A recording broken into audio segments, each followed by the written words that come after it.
ओम शांति। 8 अप्रैल 2022 की साकार मुरली से होमवर्क। आज की मुरली से हम स्वमान लेंगे, मैं सहनशीलता की देवी हूँ। सहनशीलता की देवी अर्थात सार स्थिति के द्वारा पहाड़ को राई बना देना, योग युक्त होकर के क्या क्यों के क्वेश्चन से उपराम रहना। आज इसके लिए हम विजन बनाएंगे। अंतर्मुक्ता की गुफा में एक रस स्थिति के आसन पर मैं सहनशीलता की मूर्ति बैठी हूँ।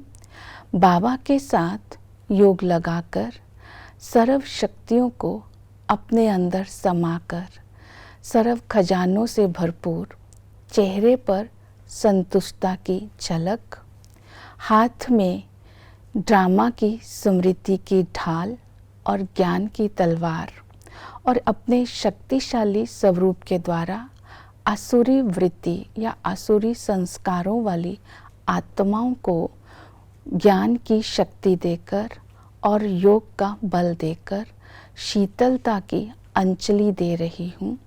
और हर आत्मा जो भी मेरे संपर्क में आ रही है वो संतुष्ट होते जा रही है। तो इसी तरह अपने आप को सेवा करते समय देखना है।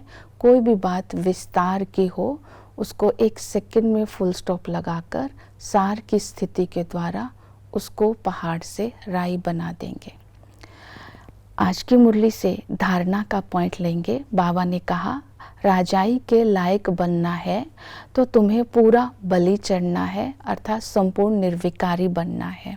संपूर्ण निर्विकारी अर्थात फुल पास होना, और पूरा बलि चढ़ना अर्थात मन, बुद्धि, संस्कार, शरीर, संबंध सहित समर्पण होना। दूसरा बलि चढ़ना अर्थात अपनी सारी खामियों को बाप के ऊपर बलिहार कर देना।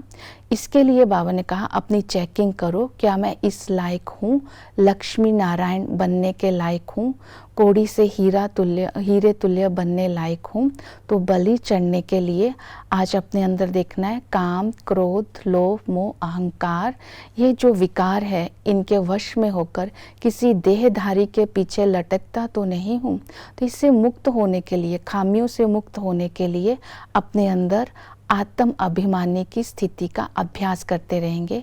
आत्मा भाई भाई की दृष्टि से देहभान और अभिमान से मुक्त हो जाएंगे और बाबा के साथ सच्चा लव हो जाएगा। दूसरी विधि बताई कि अपने अंदर ये स्मृति रखनी कि मैं ब्रह्मा मुखवंशावली ब्राह्मण हूँ। ब्रह्मा मुखवंशावली ब्राह्मण अर्थात भाई बहन का संबंध है, तो विकार में जा नहीं सकते हैं। तो ब्राह्मण ही देवता बनते हैं, तो दैवी गुण भी धारण यहाँ पर ही करने हैं। तो इसी तरह समर्पणता के लिए ध्यान रखना है।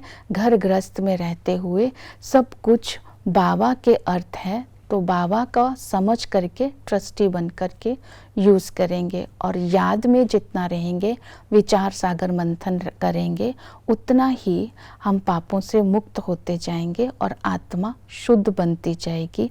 इसी तरह इन बातों को आज की मुरली से ध्यान में रखते हुए हम संपूर्ण निर्विकारी बनने का पुरुषार्थ करेंगे।